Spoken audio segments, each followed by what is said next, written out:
What is going on, beautiful people? I hope you are having a fantastic day. Welcome back to another episode of the Thrive Forever Fit Show. As always, I'm grateful for you. I'm pumped that you're here. And the fact that you spend your time listening to me rant and rave is unbelievably amazing to me. And I couldn't be more grateful for it. Secondarily, this podcast is sponsored by a brand new product that I have just released to the market. It's called Elite Collagen. If you're not taking a collagen product, then you just don't care about your healthy skin, your healthy hair, your healthy nails, your joints, your cardiovascular health, just your overall body wellness. Collagen is an amazing product that is going to help with everything. And listen, I mean, you're exposed to a lot of elements. Why not internally fortify your system with a beautiful collagen? But here's the situation. Some of you guys are, no, hey, bud, I'm already taking a collagen. Appreciate you. Got you. I got bad news. The problem is this. Most collagen powders are just that. They're powdered collagens, and they're made from bovine, which is cows, or porcine, which is pig's skin. Have you ever seen a cow's skin or a pig's skin? Some of them are plant derived. We won't even get into those. The collagen, it's not even really a collagen product. It's a makeup of stuff that tries to become collagen. But if you're taking a collagen powder, one of those big hefty collagen, gross, chalky, whatever it is, just know that it's coming from skin of cows and pigs. And of course they wash them. But if you've ever been at a pig farm or a cow farm, not the most savory of things. My collagen is a marine-based collagen. And here's the big thing. Forget all the other shit I've already said. Here's the differentiation between mine and the one you're already taking. Mine is half a tablespoon every day. It's a delicious chocolate mint flavor. And here's the big stuff. Here's the real deal. Here's what nobody's telling you. The powdered collagens get broken down inside of the gastrointestinal stomach, inside of the stomach. That's not where collagen gets absorbed. Collagen actually gets absorbed and has a higher efficacious benefit if it's absorbed in the small intestine. Well, see, mine passes through the stomach based on a beautiful collection of polymers and a collection of these peptides. If you heard that, that's just Rudy taking a sneeze. He likes to be introduced in some of these podcasts, and I didn't give him a proper shout out. But my collagen actually passes through the stomach and gets digested inside of the small intestine, which is where all the magic happens. Your powdered product's not even making it there. So you're getting very minimal, if any, efficacious effects from drinking that chalky, gross tasting powder product. So if you're interested, just go to thriveforeverfit.com, go to my store. You'll see Elite Collagen on there. You can pop me a note. I'll give you all the details. It is unbelievably amazing. I've been taking it for a while because I've been testing it and creating it and everything. Guys, it is revolutionary and it is unbelievable. I can't wait for you to try it. Elite Collagen. Go grab yourself some today. Take care of your skin. Humans have been searching for the secret to longevity since the beginning of time. And today we're going to talk about the holy grail of that longevity search, human growth hormone. My guest today is Dustin Baker. Dustin is the president and founder of Bioprotein Technologies and the creator of Bioprotein Plus, the first 100% non-synthetic alternative to prescription human growth hormone. Today, we're going to get you a one step closer to the holy grail of longevity. Dustin, welcome to the show, brother. How you doing?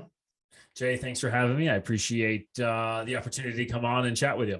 Absolutely. I was just telling you before we click play, like this is, you know, I'm kind of nerding out a little bit, and my audience knows that I love science and I love, you know, ingredients, and I love anything longevity based. Like my quest is to live forever. I always say that I never remember how old I am, and I've written it down because people get so annoyed with me. They're like, "Are you 37 or 47?" And I was like, "I'm not 100% sure." So I've checked the birth certificate. I'll be 48 in October, and so this is right up my alley. So tell me how you, because I mean you've been doing this for 20 plus years. Yes, I have been involved in the industry, sports, athletics, training, all that kind of good stuff for 2 decades. It blows my mind. You're talking about age. Yeah. I'm 30. I'll be 37. My wife laughs at me all the time because I can't remember if I'm 36 or 37. I'm like, well, how old am I again? Right. And But no, yeah, this has been a long time. I have been involved in this space. So yeah, it's been a lot. We've got a ton in common. How did you what was your first entry into the world of like fitness or nutrition or the body and all that kind of jazz? How'd you kind of get introduced to it as a youngster? So that's a really, really great question. I get that question on every interview that I do. And I'm always trying to think of better ways to like cram it into less times. Like how much do these people want to actually hear about me? But I can actually distill that question to one specific moment where a friend introduced me to just basic working out that I had never experienced. So it's important to note that I grew up in a single family household. It was me and two of my siblings. We had zero education on fitness, nutrition, etc. Like I joke all the time, like my dad played minor league football, but he played like he was a quote unquote athlete. As an athlete, this guy was smoking cigarettes like on the sidelines. Like that's like the family like I came from. We had zero education, zero on nutrition. My parents just didn't know any better. So I grew up overweight. I played sports, but I was never really like that good, right? Like I was 220 pounds at 15. Like one day I got off an airplane and my dad didn't even recognize me. Like I was so fat. I was so overweight. I was 5 foot, 225. Like, that's not me today, but point being zero knowledge. So my teens, my early 20s, et cetera, were spent drinking, partying, getting into trouble, being basically the exact opposite of a example of health, wellness, and fitness, and even really mental clarity and understanding of life. If any of us even understand it right now, but I was lost, right? I'm a millennial. I was lost. I had no direction. And one day, one of my best friends came to me and he's like, man, why don't you like not drink today? And why don't you not party today? And why don't you try checking out the gym? Now I had never maybe I had stepped foot in the gym like once or twice on a trial, like walked on a treadmill, no idea what I'm doing and left, never went back. So I did that and I went with him and that changed everything. So how old were you? And I think I was 20. Okay. Probably 20. No, I was like 24. Okay. I was almost 25. Okay. So I believe I was 24, 25. And that changed everything for me. What I realized from that moment on was I had never, ever had in my life something that taught me discipline and taught me delayed gratification, which is now what I teach anybody that ever works for me, anybody in our organization. Anything is all about delayed gratification, is learning to take what you want and learning that it's going to take anything worthwhile is going to take longer than right now. Yeah. So my whole life was built upon immediate gratification. Yeah. And who isn't, right? We live in Amazon world. We love it. I build my products and website for as fast as gratification as humanly possible. It's the only way to survive. However, in life, that doesn't exist. Anything worthwhile takes time. So that, to answer your question, it all literally distills down to that single point. And from there, it catapulted me through, like we were talking earlier about gym ownership and methodologies and creating those fitness programs, et cetera. I've been invited to the NFL Combine for some of our products to integrate into athletes. I've owned my own spaces. I've run other people's gyms. It all started from that moment. So that's really where it came from. Yeah. Are you still friends with that guy today? 100%. Yeah. Absolutely. Oh, see, I love that. That's so cool. His name's Mike. And I love Mike's a firefighter now. And he still trains like individuals and stuff like that. He lives in Michigan. I always send him these episodes because, people, split up. You don't see especially as men, you don't see people as much as you used to, but you get back with them and it's like you never missed a beat. But I always send him these episodes. I'm like, hey, minute 3:35, you want to check this out? Mike gives a shout out. Yeah, everybody deserves credit, man. And if it wasn't for him, my life would look very, very different. Yeah, you and I've got a lot. We said this earlier, a lot of similarities. I also grew up in a single parent household, me and my brother. I grew up in Texas, like West Texas, where a healthy meal was anything that just wasn't fried. Like we fried. We fried. You know what? You hit the nail on the head. Like that was the vegetable of the day. It's like 100%. We're gonna have fried chicken. We're gonna have mashed potatoes and gravy. we're going to have some kind of biscuit or roll or something. And then, hey, put that corn on the table so people don't think biscuits, butters, corn. And it's delicious. And I love every those meal. meals. Yeah. But that's every meal, 100%. So I think a lot of people like us, people would look at me and say, well, you've probably been healthy your whole life. And I'm like, oh no. Like, I mean, I used to wear the husky jeans. Like I was a chubby kid, like terrified. Bugle boy. Yeah, terrified to take my shirt off at the swimming pool. I'm like, here we go. So I think a lot of people like us start out like that. And that's why we do what we do with so much passion, is because that delayed gratification you mentioned is life. It's like what I do for a living and trying to help people with like body transformations. You've got to be willing to delay massive gratification, because it's going to take, if you want to lose 100 pounds, gratification is going to be way over there, and you've got to just get yourself to that place. So that's genius that you have tapped into that and used it in all of your business models. I appreciate that. Thank you. But yeah, it's, if I know, listen, I have failed on that concept a lot, right? It's always immediate gratification is a mousetrap. I mean, you see the cheese and you get snapped. And I listen, the day I went to that gym, it didn't mean that I magically, I learned what delayed gratification was and discipline is, et cetera. But believe me, there was plenty of holes I stepped in along the way where I had to listen to my best mentors. Always taught me. My best mentors taught me all the time. If you want to build something for real, it is always going to be brick by brick by brick by brick. It doesn't matter the stories that you hear. You only hear highlight reels. You do not hear, everybody sees man, today's world is crazy, but you're online, you see all these crazy stories, you see these super fast transformations and all that stuff. And we do that. We have that stuff too. Yeah. I'm saying they're still built brick by brick by brick. You don't get to see life doesn't give you that montage. It doesn't give you the movie montage of the training scenario. It gives you the highlight. In the world we live in, you get the highlight reel. So if I could teach anybody, and I always teach our new sales guys or anybody that we bring on, is delayed gratification is it, man. If you can subscribe to that and you can just understand the grind, you can succeed at anything. It's all persistence.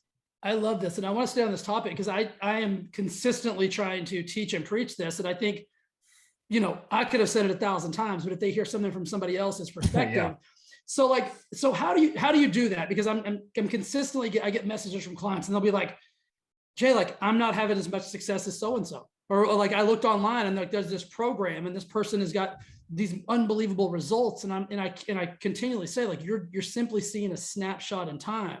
Like, they're not showing you those days when they don't want to go to the gym, or the days when they don't want to eat the salad, or the days when they don't want to do what it is they want to do.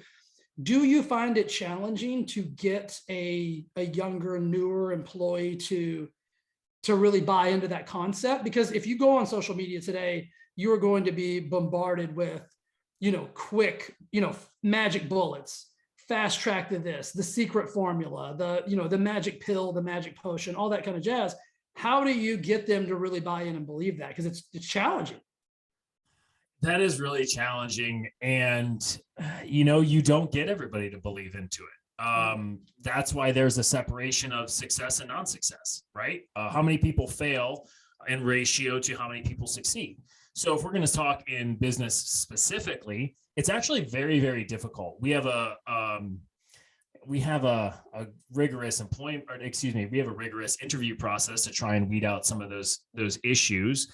But with millennials specifically, and then the generation that comes after millennials, it is incredibly hard to get individuals to understand those things. So the best way that I have found with a younger audience, if we're going to talk about a younger audience, because those individuals that are the generation that precedes millennials are very, very different. So the way that you interact with those individuals is night and day. I mean, it's literally night and day. With younger individuals, it's actually a question game, because they're given all the right answers to all of the questions in life. And I will distill that a little bit after I finish what I'm saying. They're given all the right answers, but they have zero idea what they actually mean or how to get there. Meaning, if we're going to stick on business, and I'll use that analogy, and please take me in another direction if you want, and I can use a different metaphor.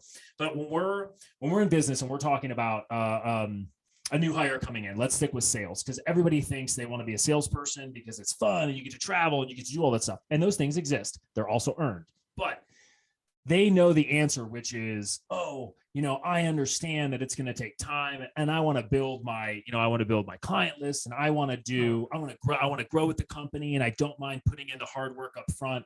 They're told to say all those things. Yeah. However, they're not told how those things, you actually acquire those things. So when we take somebody and we talk about what their specific goals are first, and I'm sure that you do this with whether it's weight loss, fitness, et cetera, you have to have an end goal in mind, because if you cannot quantify every step of the way, you will lose that individual. Because especially with a younger audience, they're younger. They have zero idea, or they have zero knowledge of all the holes that they're going to step in. They have zero knowledge of all the people that have come before them that have been successful. They can't really see and taste and feel that, because to them, it's just off in the future. They have no idea what it takes to get there. So we always talk about what's the end goal. If we're talking about business, typically it comes down to income. So you can relate income to a weight loss goal. If you want to lose 30 pounds, awesome. Let's build you a plan on 30 pounds, and you include them in that process. They have to be included in the building of the process. Now, inside of that process, you're talking about exactly how much weight needs to be lost in the given time frame. So now you have to identify a time frame that has to be done. If that time frame, let's say it's a weight loss goal and you're looking at 6 months or 3 months, you let them pick the goal. Okay. They have to pick it. If you pick it for them, it is not going to work. Now, so if it's an income strategy and you're talking with a commission-based employee or a salary-based employee, and they want to earn $100,000, let's just use a nice, easy number, whether that's low or high, depending upon where you live in income levels, I have no idea. But let's just use a nice, easy number. Well, we know where they're starting and we know where they want to be.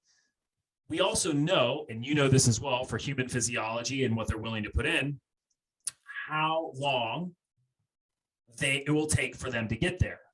But if they want to get there in X, let's say 6 months, okay, and they're at $50,000, you have to be able to quantify and show them what the real work they will have to accomplish every single day, week, month to achieve a $50,000 increase in salary.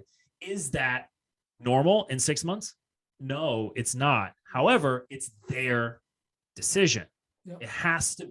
Everything has to be their decision. So whether it's a weight loss goal and they want to lose 50 pounds in 6 months, you can do it. I wouldn't recommend it. It's not, I've never met a weight loss goal ever, or a weight loss plan ever where 50 pounds is sustainable in 6 months. Thereafter, people typically will gain double that back because whatever they're doing to achieve it is probably out of control. That's my whole point. They have to see, decide, and participate in creating that, let's call it a pro forma, because that's what that is. It's a business pro forma. Yeah. But you always, and I know I'm kind of rambling, but you always, they choose the goal. They choose the timeline. They choose and are part of that process of building in that quote unquote pro forma. Mm-hmm. And so they are subscribed to that, and it's in their face every day, and it's quantifiable, meaning they have to know what they have to do every day. So if it's we pay, we sell stuff. Let's just be honest. My company, we sell things like pretty much every company on earth. It's either a service or a product. They know if they want to hit X goal, they have to sell X units every single day to hit that. And every time that they do not, it compounds on the back end. So they know whether they're behind or ahead of their goal. Does that make sense? No, it makes total sense. So as a fitness, it's a business performance. So when you build a business performance, you take the goal, which is the end, and then you always build it backwards because you can fill in the spaces. So if it's a weight loss goal, same thing. You have them decide.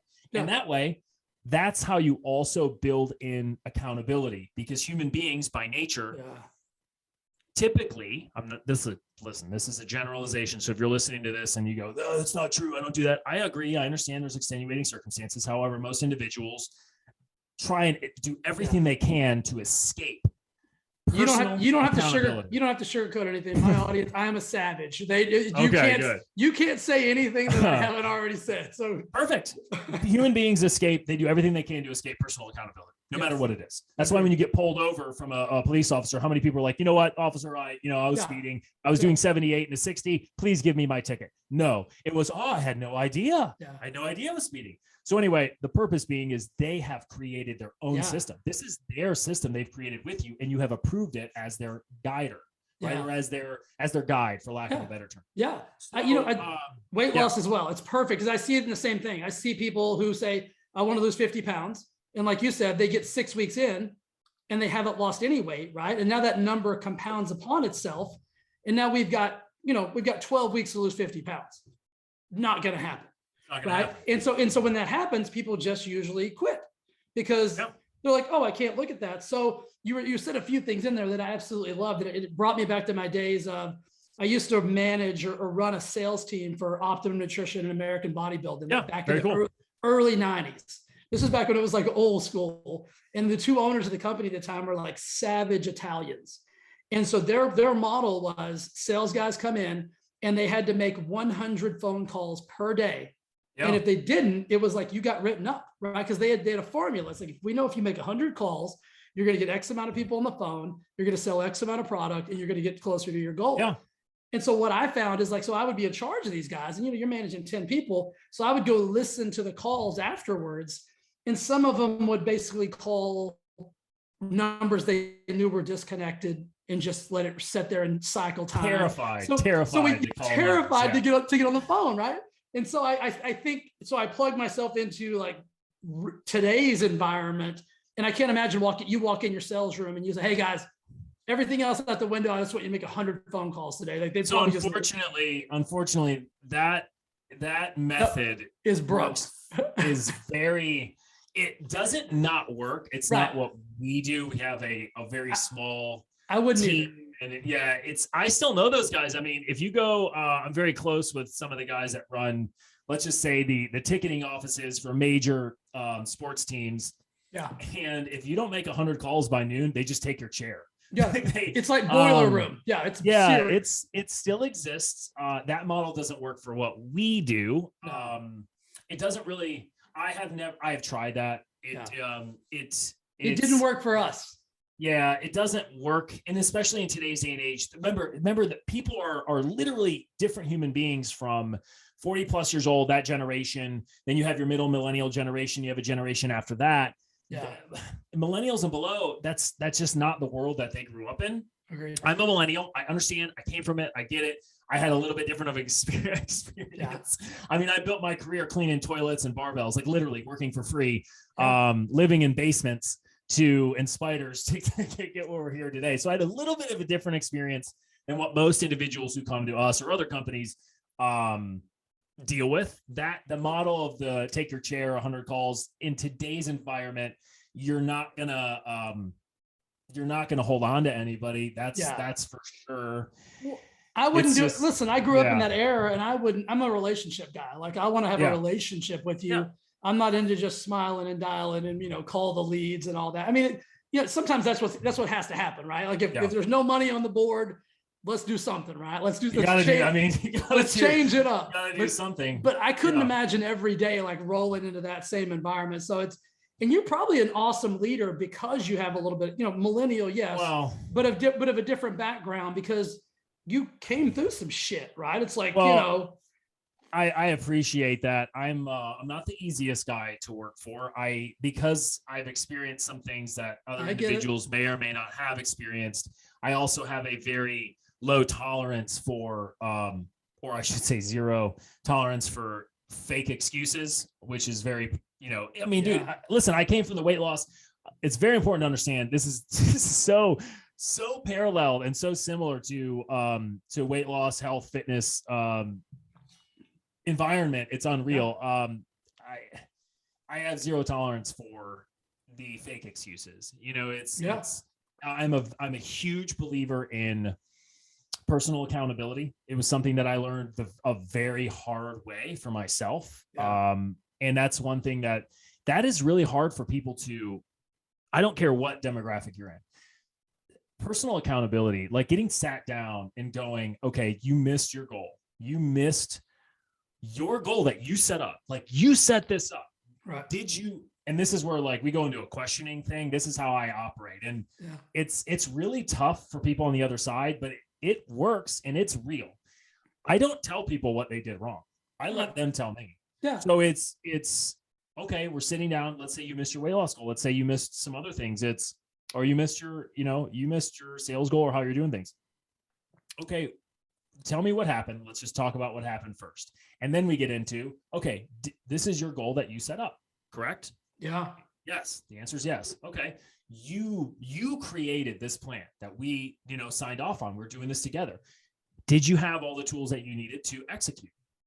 Yes. If not, okay, what were they?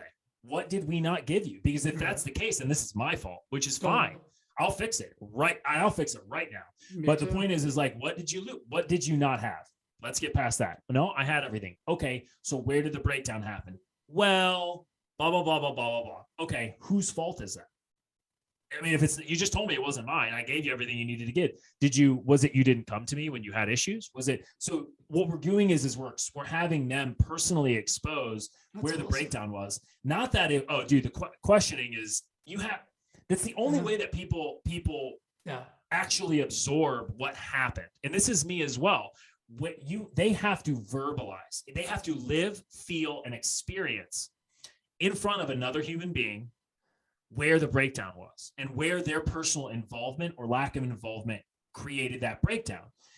And when someone just tells them what the issue is, it doesn't matter who the person is. It's in one ear and out the other, because they're set up for defense, and they're only listening. It's just human psychology. They're only listening to give you the answer of what they think you want to hear, or to get them out of this situation. Because when you're backed into a corner, it's always fight or flight. So you're either going to fight or you're going to flight.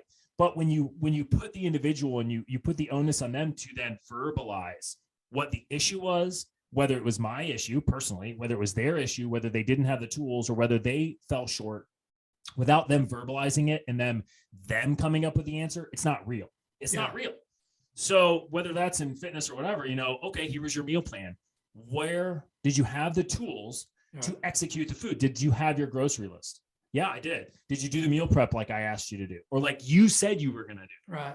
No. Yes, I did. Okay. Well, so you had your meals. So on Thursday, you missed meal 2, missed 3, or you overate, underate. So did you not understand the meal plan, or was that, where was it? No, what you're getting at is you verbally get someone to go, I made the wrong decision. So now they're understanding, like, to that next time when they get there, they understand where they fell off before, because they felt it. They verbalized it. They own the problem and they own their shortcoming. That doesn't mean you got to chastise somebody. It just means you have to feel and verbalize where you fail. Failure is the only way you build anything. Agree. And like you said, that's sales, that's weight loss, that's life in general. Life, dude. Yeah. That's life, bro. That's life in general. I mean, you said a couple of things there that were just so, I mean, we might be brothers, because I agree with everything you just said. And my first thing in an interview process is I am a very challenging human to work for, because my standards are unbelievably high, and I have a zero tolerance policy for any kind of nonsense. If you walk in and you're dealing with somebody, whether it's business, weight loss, fitness, I mean, anything, and they have low standards or they don't care, you should walk out. I don't care what it is, because you're not going to get what you want out of that individual. Leave immediately, if not sooner. 100%. Let me ask you this. How did you get to this? Because I mean, you've got a very, what I would consider to be an elevated mindset around how human psychology, and I'm a human psychology nerd myself. Like, I think that's I've written 2 books. My first book's called The Overweight Mind. And it's the human psychological reasons why people struggle with weight loss. It has nothing to do with food. It has nothing 100%. To do with with workouts. No, there's not one thing about that in the books.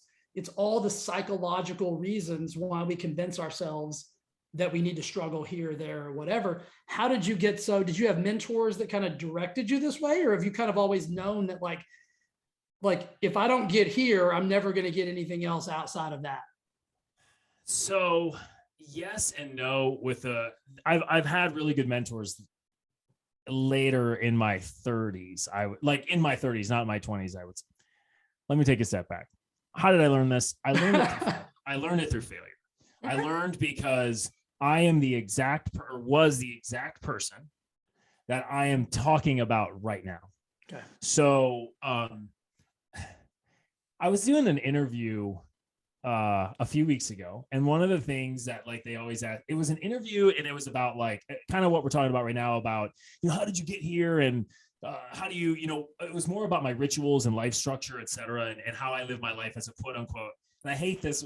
I've learned to hate it, but it's not a bad thing because it's just the word entrepreneur, like, oh, you're an entrepreneur. Yes, technically, yes, I am. That's not as cool of a word as it used to be. Yeah, it used to be cool. But it used to be cool. It's just a fun word people use now sometimes when they're unemployed. So it makes me sound unemployed. You can just put it in your Twitter bio or your Instagram bio and you're done. You're an entrepreneur. And I don't mean to offend anybody. If anybody is, listen, I am an entrepreneur. It doesn't matter. Point being is in that interview, they ask everybody, like, they always want to know about who said you couldn't do it. Did you? And proving them wrong. And I will be very honest with you. Nobody ever told me I couldn't do it. Everybody always thought Dustin could. And everybody always like, oh, if it's anybody, this guy's going to do it. This guy's going to do it. This guy's going to do it. Now I've heard that for a long time, even when I was, in my teenage years and younger. Not that anybody, gave me a leg up in any of this stuff. I had to, crawl, scratch, and grind. Nobody actually really helped me. Everybody has help, but you get what I'm saying. Yeah, I get what you're saying. But no one actually ever told me that I couldn't do it. Everybody actually told me that I could. And no one ever doubted anything that I was ever going to do. But that created, like, I was such an egomaniac. Like I was, dude, I'm not swearing, but I was such a jerk.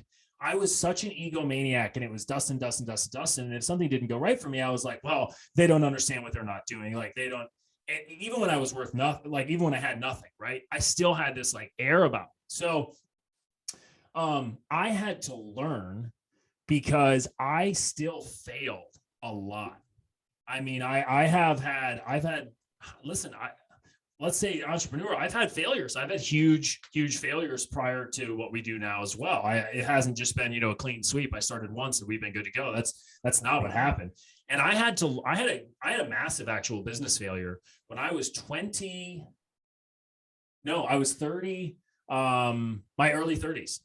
I lost, I started a fitness concept. It was beautiful. People always walked in like, man, this is the coolest place I've ever been. All these things. But guess what? I did it terribly wrong.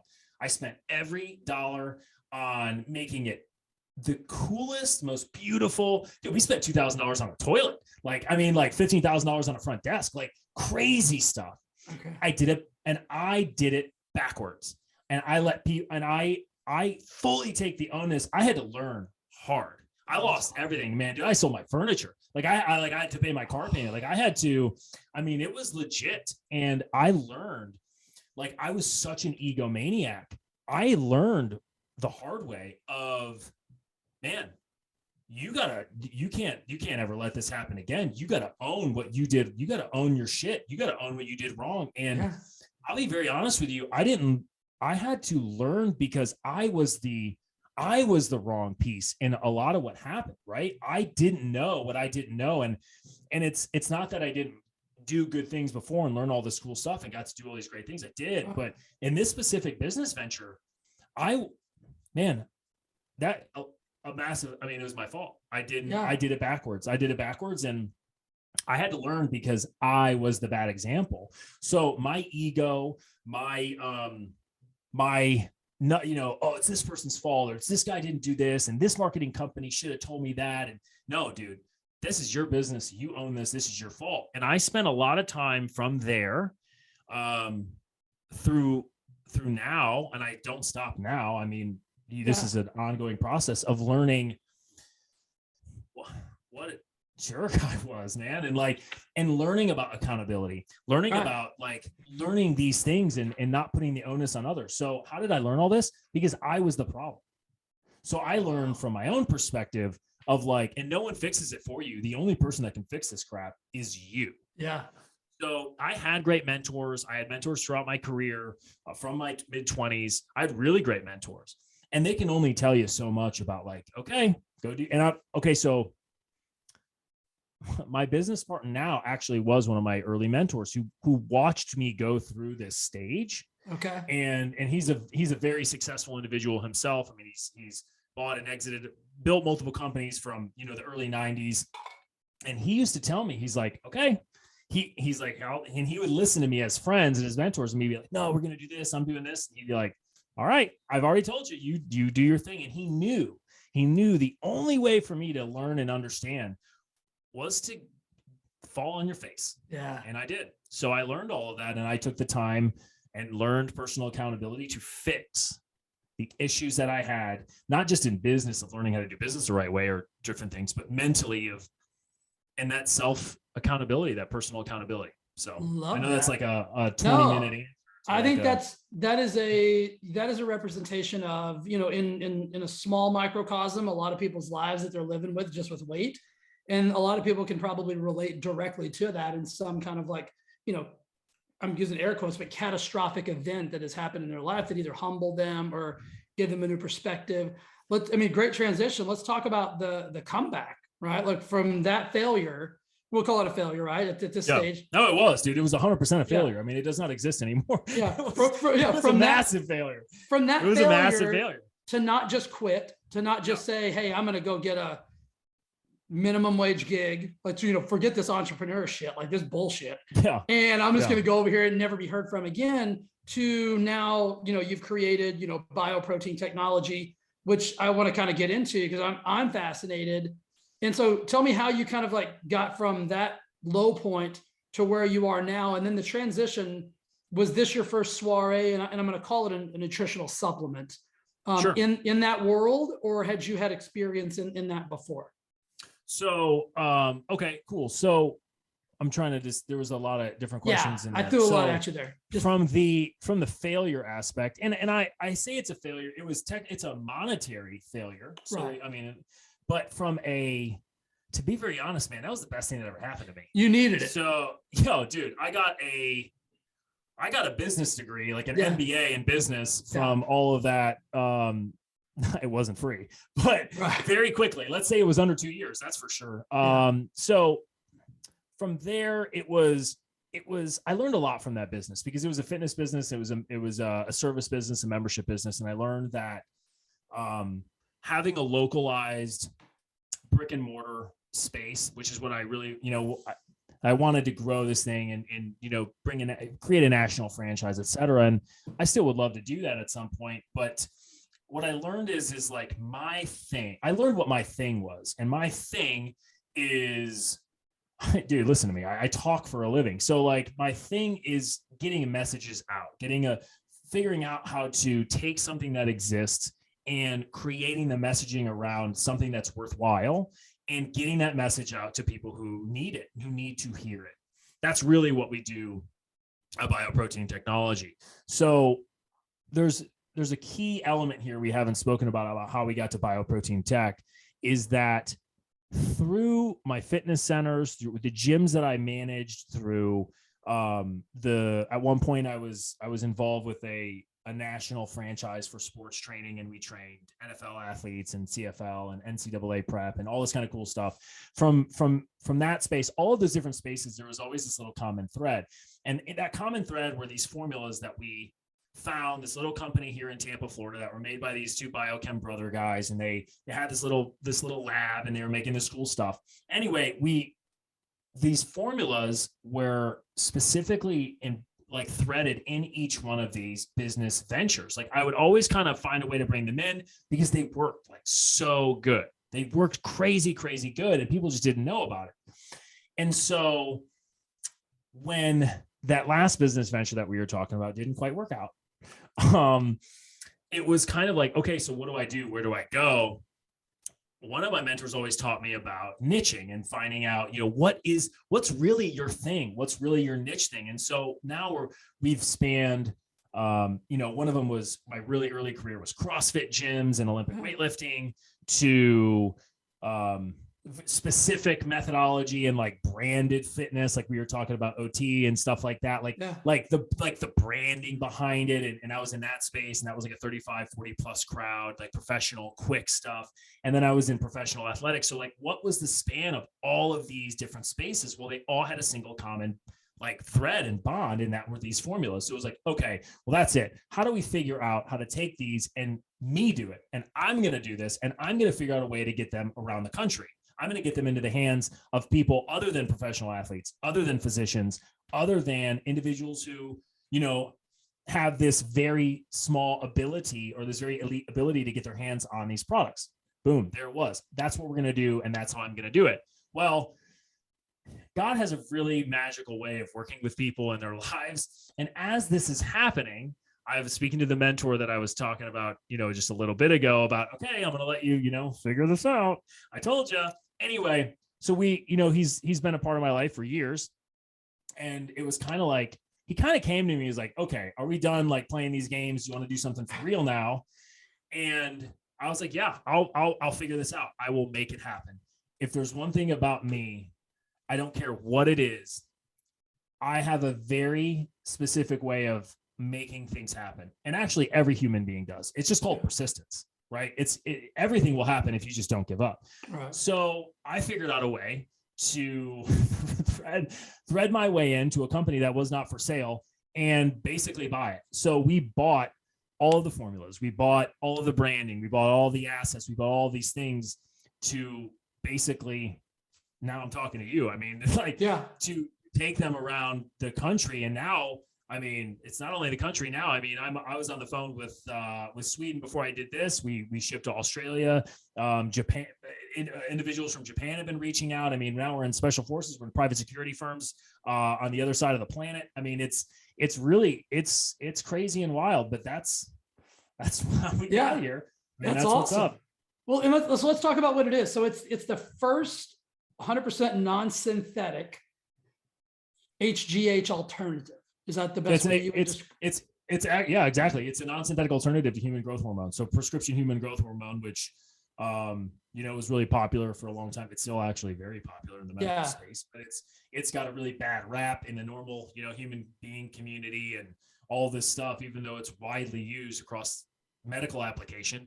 What we do is we figured out a way to make a non-synthetic alternative to it. So you don't have to take the needle. You don't have to deal with the side effects. You don't have to pay $3 or $10 grand a month to get the same type of benefits that these products provide. Right. I mean, I think there's several barriers to entry when you start talking about like, human growth hormone replacement, like, the actual medical version of that.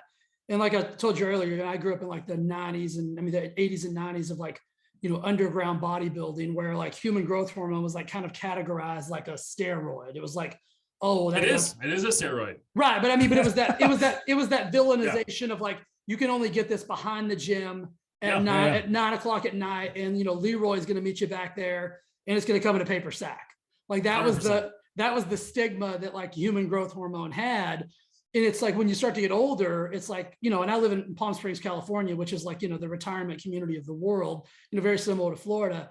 Mm-hmm. There's probably more people out here on an HGH supplement than aren't, or that should be because of the way that it helps. I think people would be really shocked at how many individuals they know that are on some sort of synthetic hormone replacement. Yeah. It is as common. Now, listen, remember, I'm in Florida. I know that there's different regulations in California, and we can get into that. But in Florida, dude, hormone replacement therapy is more common than getting an antibiotic. Straight up and down. It is cash pay. There's clinics on every corner. It's not that they're bad docs, but that's where the money's at. They're on every single corner. So this is not something that is like hush hush. This is a very normal thing. And most people, I think people would be shocked at how many individuals actually utilize a synthetic hormone replacement treatment.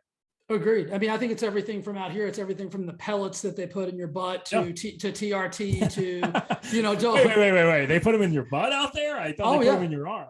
No, they're supposed to go in your arm. Well, we got docs out here that are putting them in the butt. Yeah. Crazy. Everywhere. So it's like that. It's kind of the Wild West, kind of like what you were saying, is like there's very little regulations when it comes to who can prescribe hormones, how they can prescribe them, the delivery systems and all those things. So when you found this formula and this alternative to that, I mean, the barrier to entry is beautiful, right? It's like, it's an oral ingestion. It's, not as expensive as, regular, synthetic needles and the whole 9 yards for human growth hormone. And I mean, just the ease of use is astronomically, easier. Have I mean, you found more that to than be the the case? more than the ease of use, it's that it's safer. I Okay, mean, it's yeah. 1,000,000% safer. I mean, I'm not saying in any way, shape, or form that medical application to different hormone therapies are not needed in certain spaces. I'm saying, and I have no problem saying this, that in most cases they're heavily overprescribed. Now that depends on what area of the country you're in. It depends on what state you're in, because again, there's very, very, very different regulations. So please, if you're a physician, I understand I'm generalizing here, but also at the same point, I don't know anybody who would disagree with me on that fact that they're heavily overprescribed. There's a lot of side effects. Anytime you introduce an exogenous synthetic hormone into your body as a human, no matter what your levels are, you will incur some sort of negative side effect. You cannot escape it. I don't care what anybody says. It might be small and it might be huge, but you're going to incur some sort of side effect. With men, I mean, this stuff is crazy. When you're talking about testosterone or human growth hormone with testosterone, you take TRT, you got to take 3 or 4 other medications just to keep your testicles from shrinking and rising back up into your body, let alone growing breasts. That is a real thing. It's called gynecomastia. If you don't take other medications on top of the TRT to stop this, you will grow breasts as a man. It's very normal. I mean, there's a whole nother surgery for that. Right. So that is the entire purpose and reason that we exist, is to offer people similar or the same benefits without having to immediately subscribe to a needle or something that's going to change their physiology forever. Let me give a real life example for this. And I think this is the best way to do. I have a client, he's 70 years old, retired physician. I mean, still cognitively great shape, like works out 5 days a week, all these things, but he wanted to prolong that. And so he wanted to lose some weight. So he went to this, we'll call it a, hormone specialist out here in the Palm Springs area. And they put him on a laundry, 70 years old. They put him on a laundry list of things. One of those things being is Samoralin, right? Is that how you say it? Samoralin. That's Samoralin. Yep. It's a HGH. It's HGH. It's a prescription synthetic HGH. So they put him on Samoralin, and within a week, he was having heart palpitations that were causing him to have to go to the ER. And his body just basically rejected this Samoralin, which, it's just his growth hormone. And the doctor convinced him that he needed this because his levels were low and blah, blah, blah, but it almost killed him. And he was perfectly healthy, 70 years old. Don't ever forget, man, the heart is a muscle. It's muscle tissue. And what you're doing, we can get into how human growth hormone works. I think it might be important to kind of tap into that. Yeah, we can do it really quick, but it's very important to understand that your heart is a muscle, dude. And so when you're adding agents that can potentially when you're adding a synthetic exogenous hormone, your body doesn't treat it like a natural version of that hormone. It doesn't do that. Okay. It gives you the same benefits, but you're ingesting or injecting a synthetic drug. It is a toxic drug. It doesn't matter. Any prescription drug you're going to take technically is toxic. I mean, your liver is designed to filter that out. That's why they call it a half-life, when you have a half-life of a pill, of how long it's in your system, because your body does everything it can to filter it out. Point being is, what he experienced his heart as a muscle was not prepared for that. And so it didn't have the strength to then move or grow that the drug is telling him to do that. And so his body, I'm not a physician. This is not medical advice. I can't say specifically because I've never met this guy. I don't know his blood work, and I'm not a physician. I'm not his doctor. So my opinion is less than nil. But the point being, at least generally, is that he's messing to, and I don't know. Here's the other thing. I don't know how much they gave him. The point being is that, he was not ready for that, and neither was his heart. And you're including a synthetic drug into your body as a 70-plus-year-old human being who, man, I can't say it any differently. He wasn't ready for that, and his heart responded immediately. He got off it immediately. He's fine. Luckily, no long-term side effects, nothing like that. But that's the dangers. I just wanted to bring that up so people hear that, like, I don't care what hormone you're going to get, whether it's estrogen or testosterone or growth hormone or whatever it is. Like you said, your body is going to have, I spent some time in the pharmaceutical world. Every pharmaceutical has a side effect, period. 100%. Everyone. There's not one without one, right? That's why you hear all the laundry list of little, when they get really quiet at the end of the commercial. You see the commercials. Yeah, you and see they the start commercials, and whispering. these guys are playing with their kids, and they're like, Yeah. "Oh, you know, sudden death, right. Yeah, they start massive depression. It's a depression med, but then the side effect is massive depression." It's yeah. like, So know that comes with everything. So give us the, you know, the layman's version of what is human growth hormone? Why do we need it? What does it do? 100%. So it's really important because this is the first question we get, especially for women. And we'll get this question on our website after this talk when this thing airs, is women will go, well, can women still use this? Yes, 100%. So it's important to note that human growth hormone is a dominant hormone, and it is not sex dominant, meaning it is dominant in both men and women. It is not like estrogen or testosterone, meaning estrogen is dominant in women, testosterone is dominant in men. Human growth hormone is dominant in both, and you need that hormone as much as you need testosterone for men and estrogen as women. So human growth hormone is secreted by the pituitary gland. It's a gland inside of your brain. It then gets sent to your liver to be metabolized. The liver metabolizes it and creates it into what are called growth factors. Growth factors, they're little protein cytokines. What they are is they are cellular signaling devices. They get sent out into the blood to basically go, hey, cells, wake up. It's time to do X function. Those functions can range from that hormone, from metabolism to muscle growth to neurological development and nerve growth to oxygen potency within the blood to even collagen stimulation in your skin. Human growth hormone decreases every single year after you finish puberty. So a lot of times it's by 50% by the age 35. So come on, what? A doctor right around here, in fact, is actually my business partner's doctor. He has a really great analogy. It's like this. It's like you don't realize it's happening because it's like a paper cut every single day. So by the time when you wake up and you're 40, 43, 44, 35 years old, and you're like, man, I feel like garbage. I don't know what happened. One day you wake up and all of a sudden these aches and pains are there. You look in the mirror. You don't look like you used to. Well, guess what? Now you're experiencing all of those thousands of small little lacerations. You have just woken up to, boom, this is what the problem is. So when you're experiencing weird weight gain, you can't seem to get, everyone has this weight gain they can't seem to get rid of. I can explain that. But the weird weight gain, the chronic aches and pains, stiffness and aching in the joints, like these can all be related back to different growth factor deficiencies or human growth hormone deficiency. It's even tied to like anxiety, depression, lack of sleep. I mean, all of these things compound. And in today's medical space, it's always, oh, let's just put you on a bunch of TRT, or, oh, we need to get you on some sort of, you know. Let me ask you that question, Dustin. Yeah. So, because I agree with you. I think it's HGH is almost like the redheaded stepchild that nobody talks about. Like if a female goes into their doctor and says, hey, I think my hormones are messed up. Or a guy goes in and says, hey, doc, my libido, whoa. Like they don't, very rarely do they even talk about HGH or test for it. They don't even, if you don't ask for it, they won't even include it on your blood panel. No, that's what I'm saying. It's hard to test for. It's not hard to test for. They'll test for everything. I know. And then they just completely miss testing for human growth hormone. By the way, if you're going to test for it, I can only make your opinion. Give me your opinions on why. Give me your opinion. One, crazy expensive. Okay. Meaning if I want to get on it, it's going to cost me a bunch. Correct. Yep. Okay. And it's only cash pay. The only way it's covered by insurance is if, let me take a step back. I don't want to say only, because there's always extenuating circumstances. Gotcha. That somebody's going to have to call my attorney after this. No. I mean, this is for entertainment purposes only. Yeah, we are just trying to go ahead. Yeah.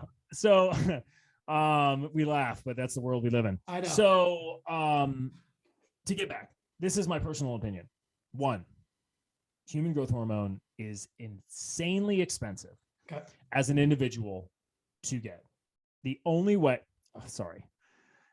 typically, the way that prescription human growth hormone even falls under insurance is if you are a child who suffers from human growth or growth hormone deficiency syndrome, meaning, and this is why human growth hormone, the synthetic stuff, was even created. Originally in the 60s, this was extracted from cadavers, like dead bodies. That was how growth hormone was started. It was literally sucked out of dead people. Yeah. And so then they started the recombinant DNA, and the actual recombinant DNA means they basically create this bacteria. The bacteria is in a petri dish. It spits out. It literally is created only to spit out human growth hormone. Anyway, so to fall under insurance, stuff like that, that's when you're a child. and you literally lack growth hormone. So growth hormone is these growth factors. Growth hormone is this necessity for you to grow. It grows those. Remember, it's signaling cells to multiply and differentiate, meaning to multiply, to spread. So those cells, everything in your body is made up of cells. Those cells have to multiply and differentiate. That's what human growth hormone spurs the growth, whether it's the cells in your skin, the cells in your muscles, the cells in your bones, the way your blood operates, metabolism, all that stuff.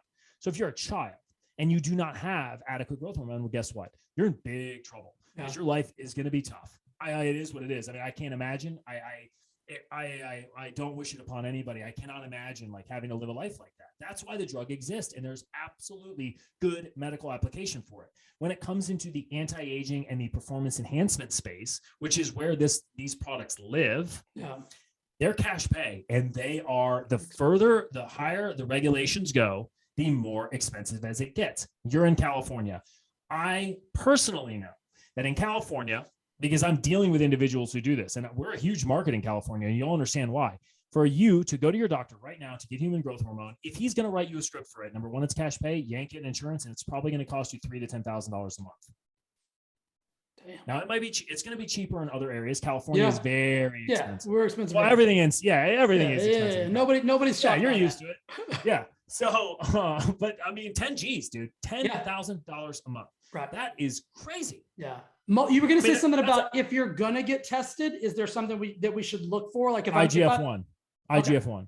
Okay. You can do a blood spot test. They do stool samples. Ask your doctor for an IGF-1 test. Which if he doesn't know what it is, insulin growth factor 1. Insulin-like growth factor 1. Correct. Okay. That is the most direct metabolite of human growth hormone. So they don't test your actual human growth hormone. They test the metabolites, the growth factors, because that means those are the cellular signals that are going out into the blood. If you do not have the cellular signals, you do not cause any cells to do any change.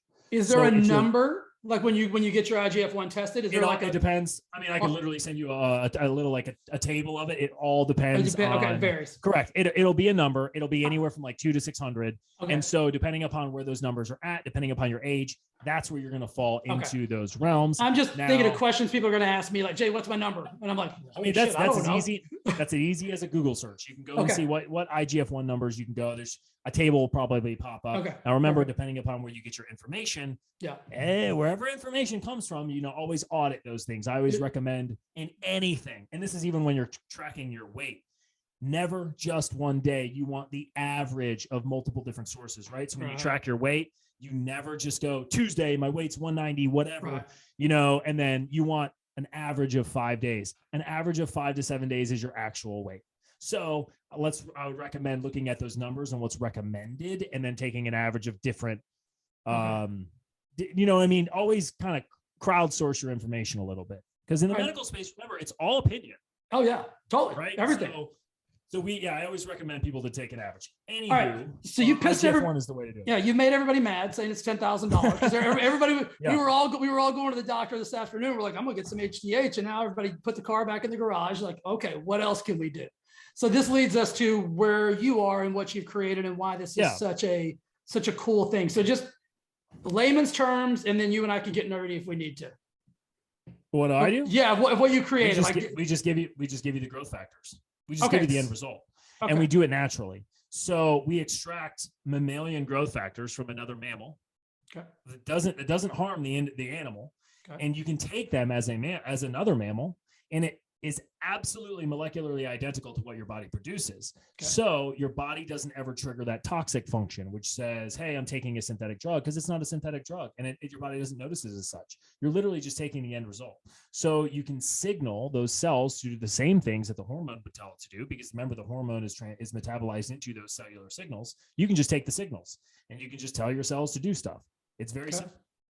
So I'm thinking of questions that people are going to ask right now that maybe don't have a high level of nutritional or know what even growth factors are, those things like that.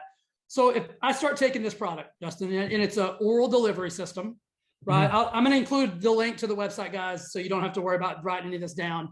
And if you have any questions, you can always reach out to me. And if we need to, we'll reach out to Dustin and the company, and we'll get the high level info.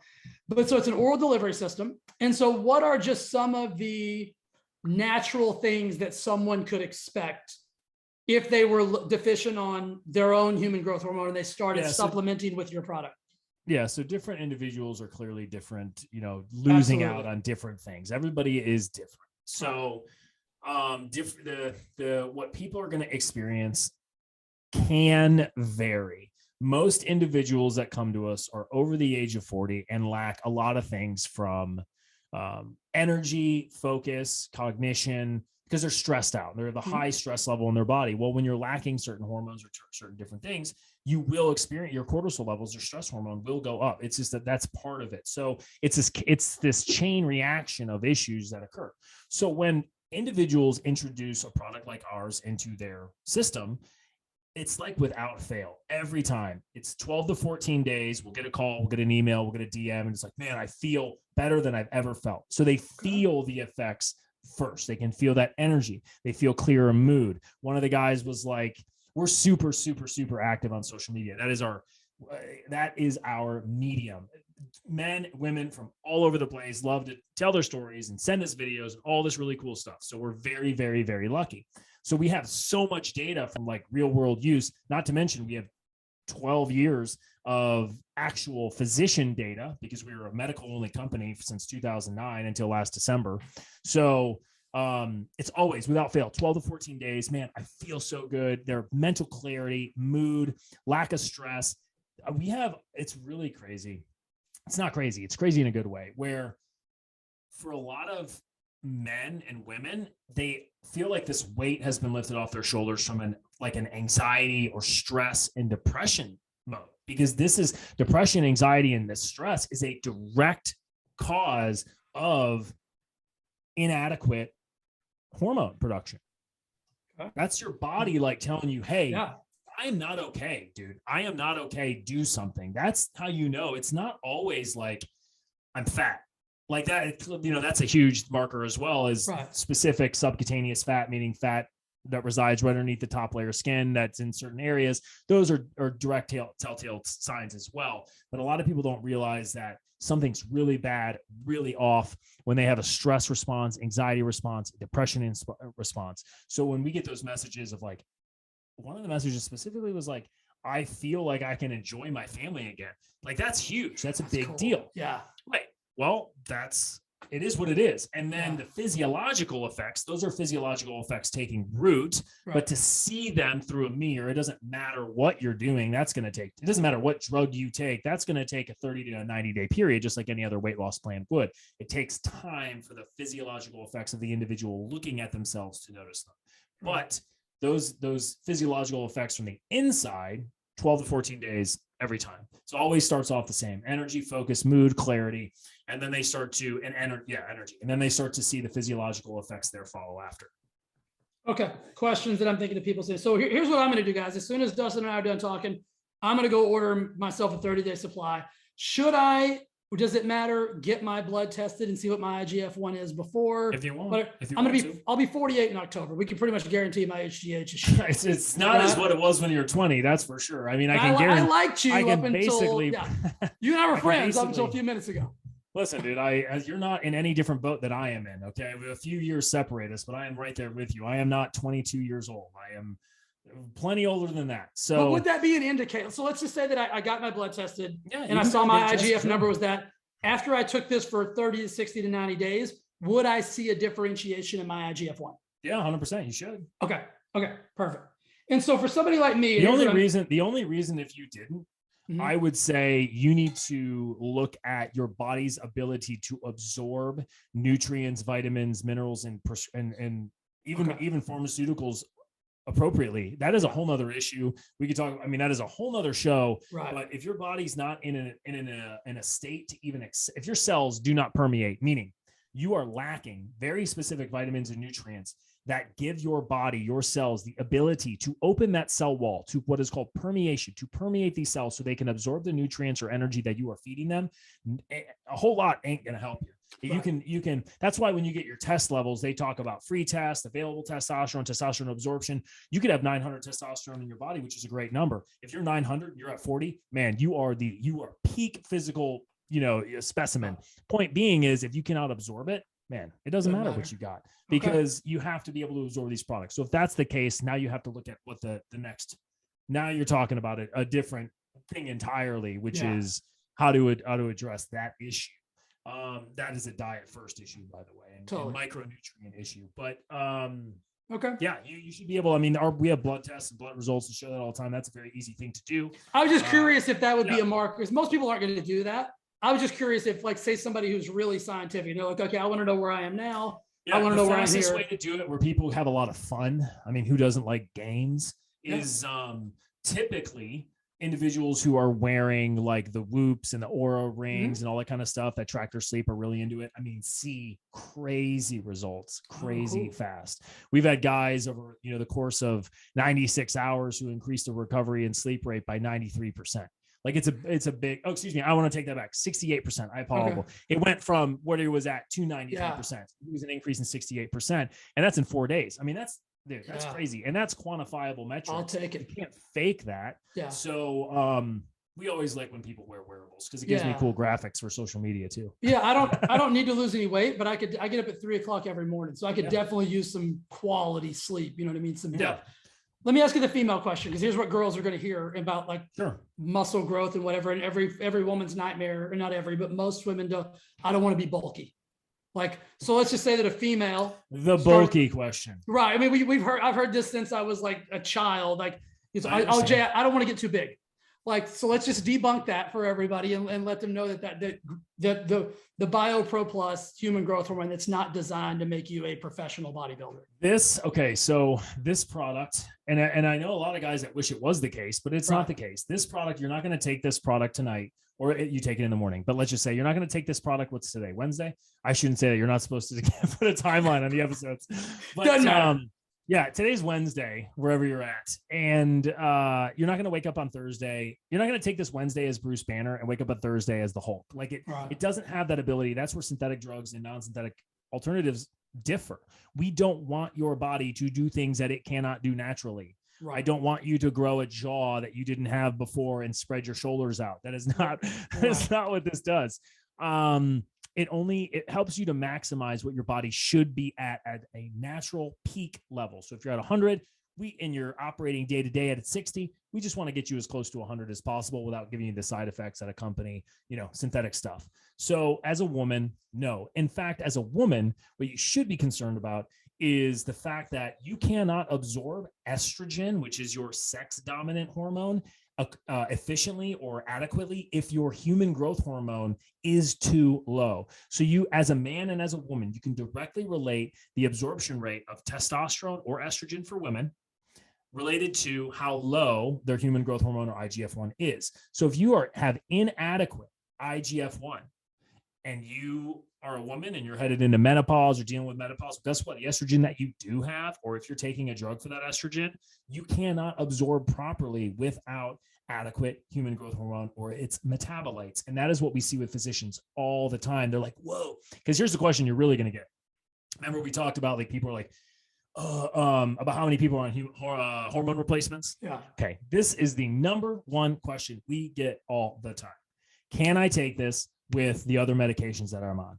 Yes. And what I mean by other medications is, number one, it's not going to contraindicate or interfere with prescription drugs. It's not. It doesn't have the ability. That's like saying, the growth factors that are already in your system then would negatively interact with them, which is not the case. Right.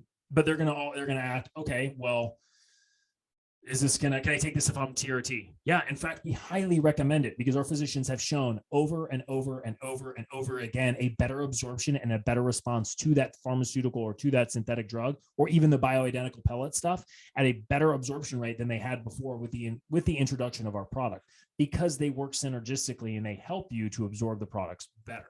So whether you're a woman, women in menopause, if you're hearing this, oh dude, what a game changer. I'm not a woman. I don't identify as a woman. I've never been through menopause. I don't know what menopause is like. Right. I can't imagine it. I know it sucks. And I feel terrible for anybody who has to, go through those types of things, especially something that's so personal. If you're not doing things to help yourself through that, get into the what is it, 21st century, 21st century, there's stuff out there that can super help you. And it doesn't necessarily have to be really bad for you. We get insane results with women and how good they feel. Beautiful. Yeah. I mean, man, listen, my wife went through menopause. She's still pissed off about it. So we're gonna, yeah, well, she'll love to hear that. My wife is a lot younger than me. So I baked in a few years into it, but it's not something I'm looking forward to. That's for sure. But call me. I'll walk you through it. You'll be fine. Yeah. But they always say the best defense is the best offense. So if there's something out there that can help you without hurting you, why wouldn't you do those things? Agreed. Let's talk about this before we let you go. Why are doctors, like, why are physicians on board with this? Right? Because it's to have a physician be pro supplement, right, as opposed to pharmaceutical, is a rarity. We fall into the supplement space because we are not a synthetic drug. We're fully FDA compliant. We're fully FDA registered. We follow all the rules, but because we don't use synthetic or manufacture synthetic drugs, we don't fall into a pharmaceutical space, and that's by design. I don't want to. So yeah, technically the only other space other than that is a dietary supplement. So that's where we fall into. We kind of fly in this like gray area right above dietary supplement and right below pharmaceuticals. Don't tell them that. I don't want that. I don't want to deal with them any more than I have to. But why are physicians on board with this? Because it works. Number one, it works. It's easily shown that it works.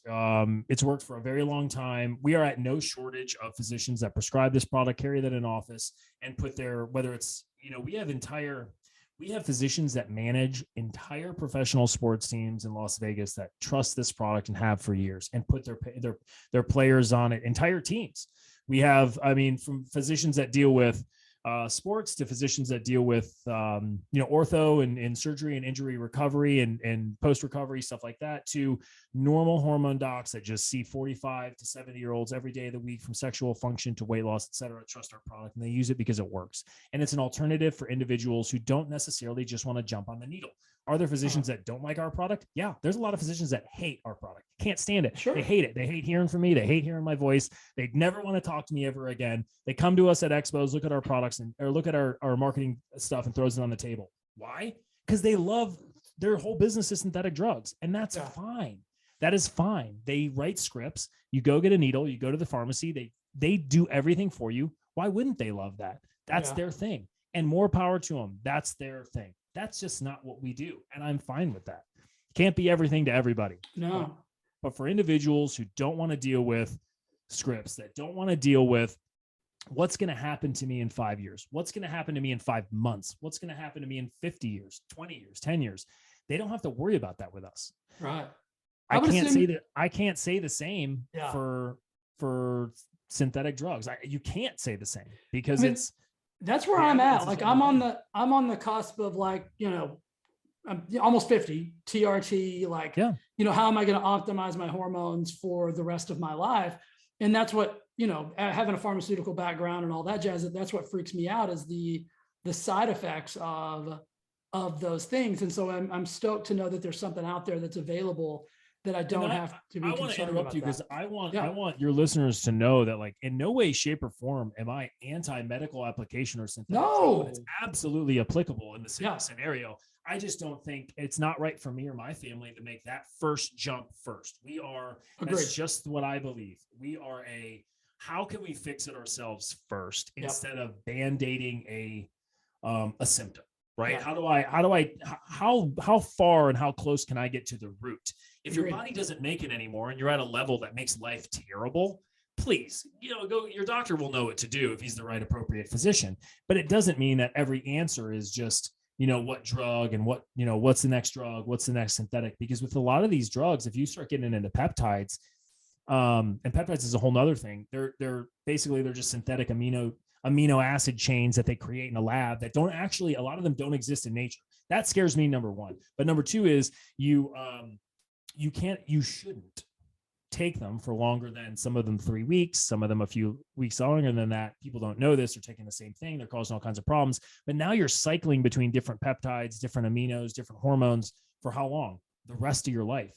What's really scary about that is, what happens if you're on this? Now your body's dependent on them. And then all of a sudden the government goes, because they do this all the time, goes, by the way, you're not allowed to prescribe this anymore. As a company, you're not allowed to make this anymore. Right. I'm talking about a lot of these other drugs. Well, now what are you going to do? Right. Because now your body, you've shut off natural production, because once you introduce an exogenous prescription hormone, depending upon the amount, you shut off the human natural production of your hormone production. I can't say it any other way. Yeah. And now you're dependent upon that. So what happens if they go, you know what? We made a change over at the FDA. We've now said that you're not allowed to take this, and good luck. Yeah. You're on your own, dude. No one's coming to save you. So, and that scenario is probably more likely than not. It's more likely to happen than not. At this point in time, if anybody's watched, I don't care what news channel you watch. I recommend no news, but me too. I'm a no news guy. Yeah, dude. The best thing I ever did. You want to know what? We go all the way back. One of the best things I ever did in my entire life was getting rid of a television. Before I met my wife, I lived for no TV. I got rid of all my, it was just like a personal little journey that I went through. I literally sold all of my stuff. I got rid of my, the house I was in. I got rid of everything except my, I didn't get rid of my car, my truck. I moved into a spot I really loved, but I literally didn't get anything. I had a chair. I had a plethora of books. I got rid of my television, and I subscribed to That's My Life, and learning how to just be in me and myself. And when you take out all of that noise, I even tell people this: try driving 1 week, subscribe to 1 week without any music. Just drive. Yeah. Drive. Because when you remove the noise from your life, watch what your brain does. Your brain is designed to work on problems and work on things and figure stuff out. That's how these brilliant mathematicians and these brilliant philosophers and physicists, they think about these problems that cannot be fixed and these mathematical equations, and they stop working on them. And their brain will continue to work on them in their subconscious, and magically that's what's called a eureka moment. So anyway, I recommend that people they can't do this, but I'm telling you, it'll change your life. I'm bizarre. I love to train. I love to work out with no music, because I get my greatest ideas. People think you're the psychopath. Yeah. And why I think, and what I've learned is I'm not the psychopath. I'm totally comfortable being in absolute silence. If you cannot be in silence with yourself, man, that's what we're talking about. You got work to do, and I was there. I'm there, dude. I can't believe I'm even saying this. If you would have told me this a decade ago, I can't even believe I'm saying it. But I'm telling you, remove the. I can't even believe we're on the subject, but remove the music from the car for a week. It will change your life. Yeah. Change your life. Yeah. I don't remember how we got on that subject. I think it's a great way to wrap up, because I think it's actually a practical thing that people can do. Regardless of if you didn't hear anything else, the rest of the chat, if you just do that, your life will probably exponentially change. I hope so, man. Hands down. How do we find everything, brother? So say somebody wants to go to the website right now, or they want to go find you on social media. What are those two platforms? Same word. It's bioproteintech.com, or Instagram is bioproteintech. That's it. If you want to learn about us, what we do, see who we are, the best way to see who we are is see the guys and the people that use our products and live that life every single day. Go to Instagram. Instagram's great. You can get a hold of us directly. You can ask us, you can send us DMs. We are super, super active.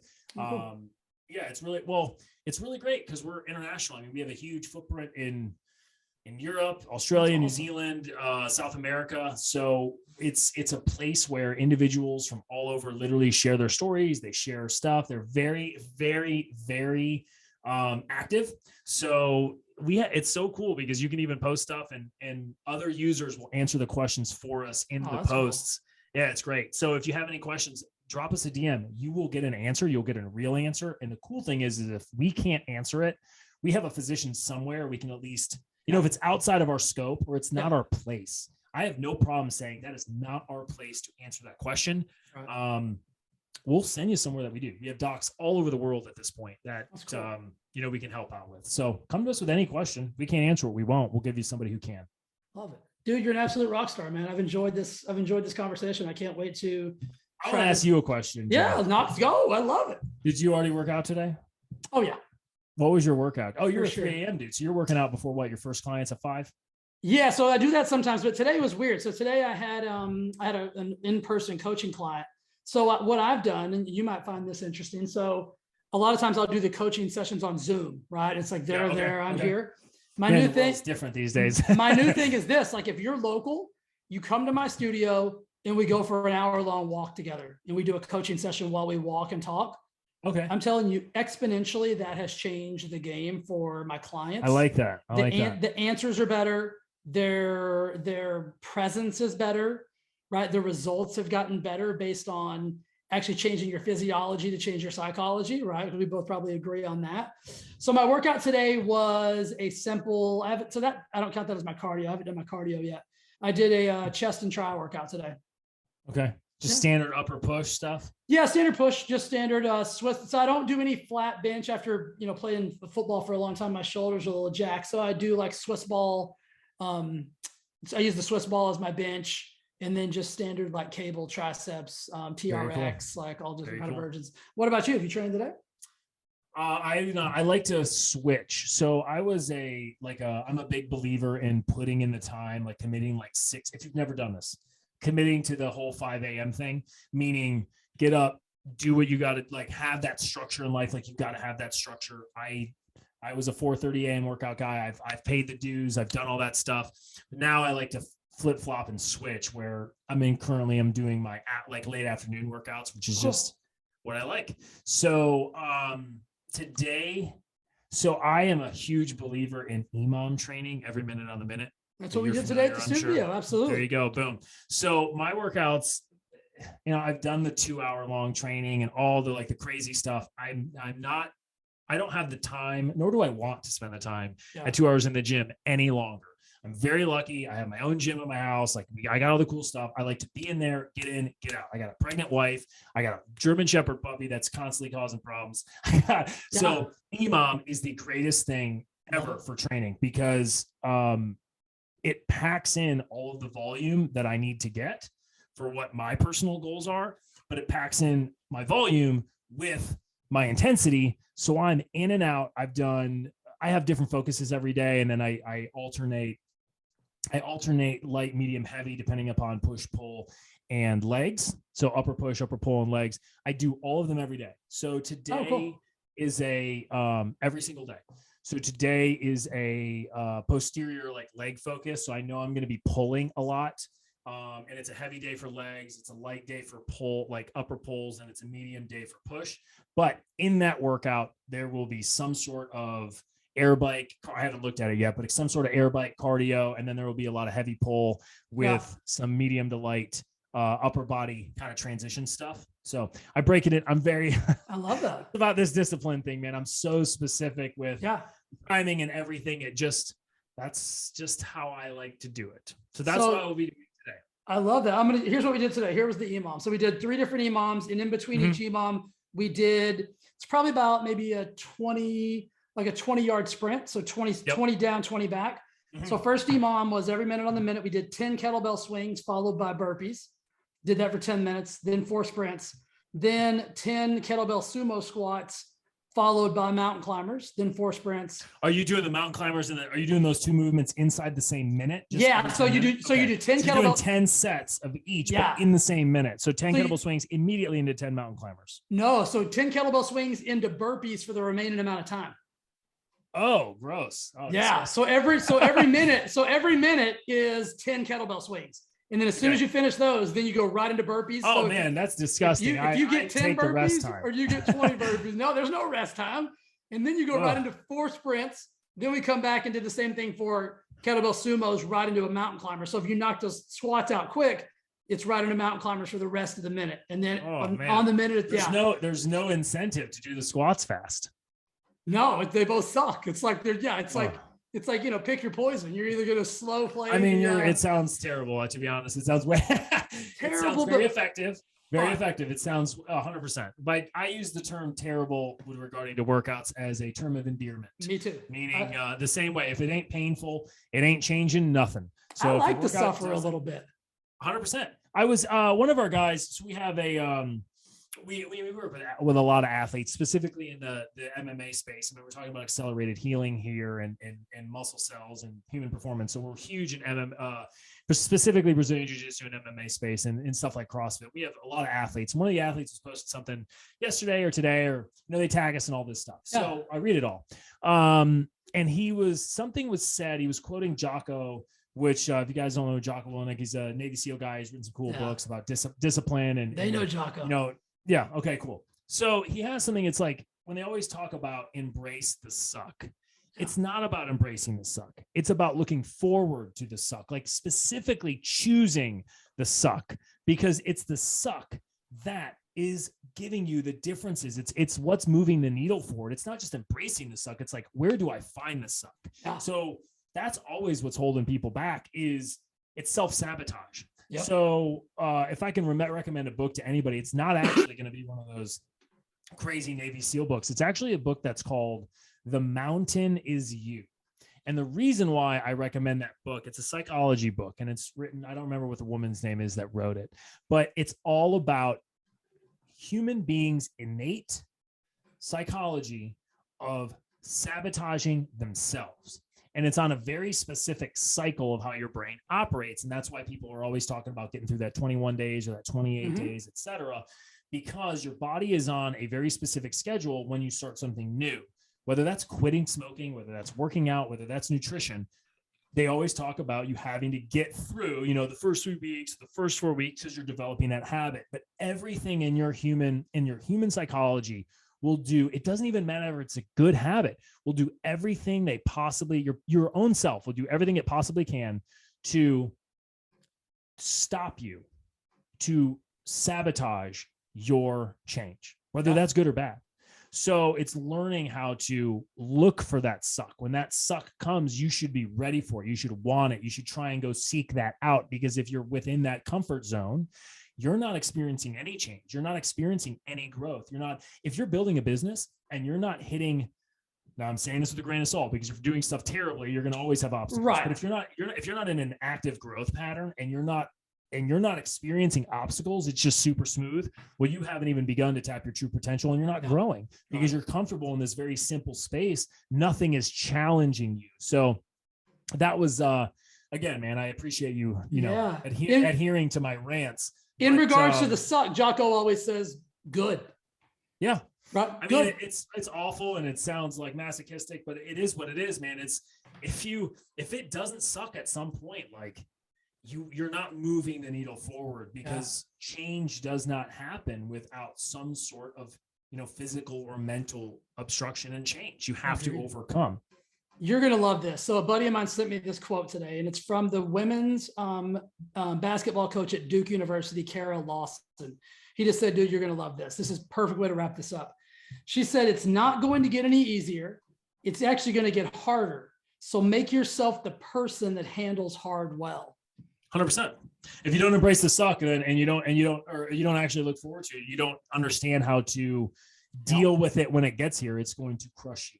Absolutely. Dude, you're a rock star. I appreciate you, man. I hope everybody goes and tries this. I know I'm going to, and I'll give you my feedback, bro. I'll let you know what I think. I appreciate that, Jay. Thank you so much. Thank you, man. I'll see you soon. All right. Hey guys, before you go, Dustin was so awesome and amazing, and he gave us a 30% off discount code for all of the Thrive Forever Fit listeners. All you have to do is at checkout enter Thrive 30. That's THRIVE 30, and you're going to get 30% off your order today. Guys, this product sounds absolutely rock star amazing. I am about to order mine right after I stop talking. And I just want to say thank you so much for listening to the show. Thank you for listening to this podcast. It means the absolute world to me. Go order Dustin's product. Let's check it out. Let's get healthy. Let's get fit, and let's live forever. All right, guys, have a beautiful day. I'll see you next time.